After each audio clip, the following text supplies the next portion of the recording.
Hello, this is my video overview of the Belkasoft Evidence Center. I'm doing this for my forensics lab. Inside this video, I'm going to relate some of the options available within the Evidence Center to the FTK tool that we've been using inside the Horizon client for VMware. It's fairly similar in scope for what it attempts to do. I think the FTK tool might be a little bit more in depth.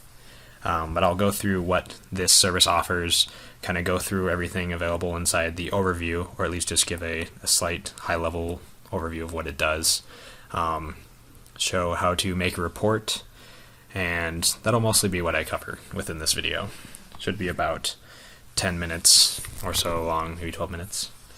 So to start, we have the browser tab. I've kind of gone ahead a little bit inside this tutorial. Rather than showing you how to make a case and loading one up, because it takes several minutes, I just loaded up the sample case that comes with the Evidence Center trial. So this is all information that Belkasoft has kind of put together. You'll notice that a lot of the links are towards Russian websites, and they put a couple of suspicious looking files here and there so that it feels more like an actual investigation. So this is the way that Evidence Center kind of categorizes its files. FTK does their own way. This is just how Evidence Center does it. So we'll start with the Browsers tab. Some of the basic stuff you can see here are the cookies. It also shows how many entries we have for each, which is clearly indicated by the number next to the field that you're on. So we can go through the cookies, downloads. This might be relevant if you're trying to find out if a target suspect has downloaded something from a certain site or something of that nature. Favorites might be slightly less relevant, but it does show you their favorites. You don't see a lot of Russian alphabet here. I won't attempt to pronounce anything because I don't know how to. Let's see. We can see the most visited sites. This might be relevant, depending. I know most of this is just like the Russian version of Wikipedia and YouTube and so on. They do have a passwords field. This doesn't actually have, at least for the trial sample that they gave me, it doesn't actually have the password plugged in, but it does have their login information and the host for where they're trying to log into. So this can be fairly relevant information if you're trying to gather, if someone was trying to gather information on the target, maybe more from like a black hat point of view, where you're trying to get their logins. Let's see. Oh, I should also mention, before I go too much further, that Belkasoft does have a live RAM analyzer. So if you were to have a target device or computer, you could plug in this program on a USB, run the RAM analyzer, and get all this information off of that computer and then analyze it later on. That was kind of the first part of the tutorial video section that I checked out to make sure I understood what this program did, and I thought that was interesting. I'm pretty sure you can do that on most things. It's just they had a very kind of 1-2 step way of doing it, which made it seem very easy. So they also type URLs, so places that they actually typed out to go to, and just a bunch of different URLs and page titles if they're available. So that's most of what the browser section is, just a bunch of web stuff. Let's go into the calls. This part is pretty interesting. I'll sort it by time real quick. Okay, so this shows us who the caller is, who the callee is. This can be helpful if you're doing an investigation on someone that you need to know who they're contacting or who they've been frequently contacted by. I can see a lot of usage for this, as well as the next field, which is the chats field. I paged through this for a little while. It's all these kind of conversations that they've made for the trial. So there's going to be quite a few of them. But this is pretty much breaking down a Skype conversation, and I'll increase the text here so you can see it step by step. There's a lot of lacking of like proper grammar, why like semicolons and random ampersands are in here. I think some of it might have to do with the formatting when it pulls it from Skype, but maybe not. I just assume so, since there's so many ones with an ampersand and a semicolon in it. But with this, you could kind of walk through and see who someone's been contacting and what they've been talking about. This could definitely be used inside an investigation if you found someone saying something maybe they shouldn't have. Sort of like inside the Mantooth case, if someone was contacting a contact that they listed as meth or easy credit card target or something like that, then, or easy check target. It also shows, as I'll increase this, the type of message it is. So those first ones were Skype messages. This is another service. This is another service. I think it would maybe take a little bit of familiarization to get used to all the different symbols shown here. I know I certainly don't know many of them, but you know, we have their Facebook messages here. So I think this is a very, very helpful section here that it just puts all together, and you can list them by date. You can also list by type, whatever you need to do there. So going into contacts, pretty standard. Shows you their contacts, the email account attached to it, and the first and last name if they so choose to put it there, and their nickname. But as I saw inside the Mantooth case, sometimes people put in nicknames that maybe aren't so helpful to them if they're to be investigated. Like one of them I remember was Easy Check Target or something like that. Someone who was easy to steal checks from. So you might find that, and that would be potentially helpful to investigation in case. Obviously, it's not enough to stand on by itself, but it helps. Next, we're going to documents. This does have a similar viewer to FTK, and you can kind of change how big you want it to be. Just shows you the documents that were found on the computer, and you can sort them by several different fields, whether you want creation or type. Can be quite helpful, I would assume, if you were looking for certain files. It also has a separate area for encrypted files. So if what we were looking for was maybe not so obvious, or we wanted to find specifically stuff that has been encrypted because it's more likely to have sensitive information in it, we can find it here. There's file transfers to show you all the different file transfers that have happened, where they're going to, where they're from. I found this is a very interesting section, the geolocation data.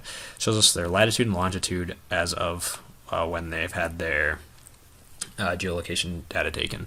I think this is especially applicable for mobile applications, like mobile device or laptop, but it'll show us the latitude and longitude and from where it came from. So those are like URLs, but these ones are pretty interesting, I find. So pictures, you could tell where someone's been based on the pictures that they have or maybe have received. So if they're receiving pictures from a place, you'd know where those pictures were taken from. Maybe that's less applicable, but if while they were traveling they took pictures as they went, you might be able to track how or the path that they took on their travels. There's also another field down a little bit later that I'll just mention really quickly that lists what Wi-Fi networks they've accessed in the past while, and a little bit of geolocation data on that. So maybe if you combine those two together, you could find out a lot about their recent travel. Next, let's go to jump list mail. So this is going to be more the actual email portion of it rather than just the instant messages. Pretty straightforward, I would say. You can label things as important. So if if they're so straightforward that they would label all their sensitive information important, you could use that. Says who it's sent by, who it's sent to, the subject, mostly Russian stuff. The text included when it was sent, and so on and so forth. Here's another interesting field, the payment card. So since your browsers often let you save what kind of card you want to use to make it easier to check out next time, we can see some of that information here. It shows us the card number. I don't believe this is going to show us any sort of CVC, but it still gives us the card number, which is pretty sensitive information, I would say. And here with the payment favorites, we even get the phone number attached, assumedly, to that same payment card, so a little bit more information. Next we get into the pictures section. Very similar to FTK. We just have like a quick pics sort of view so we can see everything a little more easily. We can also change the size of the pictures so we want more to fill up the screen, or if we want to actually take a more in-depth look at them. Pretty straightforward. It does have a similar sorting as the messages did before, so we can sort it by newest or alphabetical if they're named that way, or file size. Alright, moving forward into registry artifacts section. We can see the USB devices that have been connected. This can be interesting information. If you happen to know that, like, maybe someone's under suspicion of taking home sensitive files from the workplace, we can check and see if they have been plugging in a USB. and taking stuff on and off. I've heard of some places, maybe like hospitals, where doctors aren't actually supposed to connect USB devices to the computers because there's so much sensitive information on it that they would rather just not have to worry about it, or it decreases the risk of a security leak. Explorer programs, Internet Explorer. We can see what URLs they typed as opposed to were just already available. Maybe this would matter if someone sent them some sort of link or reference to a place, some sort of darknet, something that maybe they shouldn't be on, that they would actually have typed in. Probably more applicable on someone's home PC rather than their work PC, because I don't think they would normally be so foolish as to do that at work. Mounted devices, we can see the hardware devices have been mounted to the device. Could be interesting depending on what you're looking for. Network cards, and the service name, which is somewhat interesting. TCP/IP, kind of where they've connected, etc. Wireless network profiles is what I brought up earlier, so we can see what networks they've connected to and whether it's registered as a home or public. So if this was a laptop, we could maybe figure out where they've been recently based on the last time that they connected, right here. So maybe you see like McDonald's or Starbucks Wi-Fi, and you see that it was yesterday at X time. Well, then you know that that's where they were at that time, and maybe that either clears someone of suspicion or puts someone under more suspicion. One of the two. We see the programs that go on startup. That's just a little bit of additional information, I suppose. Regedit, what applications have been registered. We can see what time zone they're in, if that would be helpful to us. Perhaps we have files from a computer that we don't know where it's from. It is Russian Standard Time. This would be fairly indicative of since there was so many Russian messages here and there. Windows, this is interesting in that we can see the usernames and profiles that are listed on this device. So, if this was maybe a home PC, someone might have an extra profile for when they are doing less than legal activities or something along that matter, or along those lines. So could be interesting, potentially. And some stuff inside Windows Explorer, like recently accessed documents. So if you want to see if maybe they do have a file that they put a lot of sensitive information and they frequently access it, you might be able to find it a little more easier that way, even though it may be encrypted. System event files, videos, and some voicemails. Both the last two being ones that would actually require some sort of audio in order to really get anything out of it, but still information nonetheless. I know some of the documents inside here had some funny names in that they were trying to make it feel like you were definitely on some sort of investigation. I think there was one that was called terrorism.exe or .xls or something like that. Just kind of funny. Not terrorism, of course, just that they plug stuff like that into the demo. So, going forward, I'm going to go into the how to make a report. So, perhaps there is some mail that I want to add to report. So, similar to FTK, I can right-click, and then I can create a report for all the checked items, or I can just create a report for all items. I also noticed that inside the tutorial, they'd sometimes just go to Mail and click. This is the Create Report button. It's kind of nice that it's just big and handy right there. And then you can create a report inside any of the following formats to make it easy to see. So perhaps I'm going to make a report about these 3 checked items for some reason.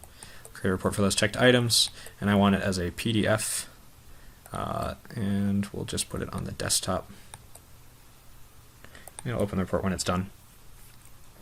So I'll go ahead and open that real quick. Once it's done being created, I don't think it'll take much to very long, seeing as it's just for 3 different mail instances. But who knows? I could be incorrect. Oh, it looks like it opened up right there.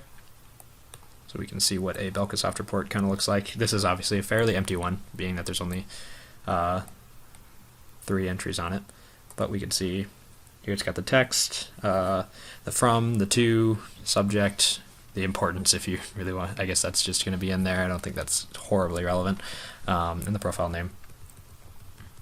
And then some of the data that comes along with the text. So yeah, this has been my overview of Belkasoft's trial investigation center. Thank you so much for watching. Have a nice day.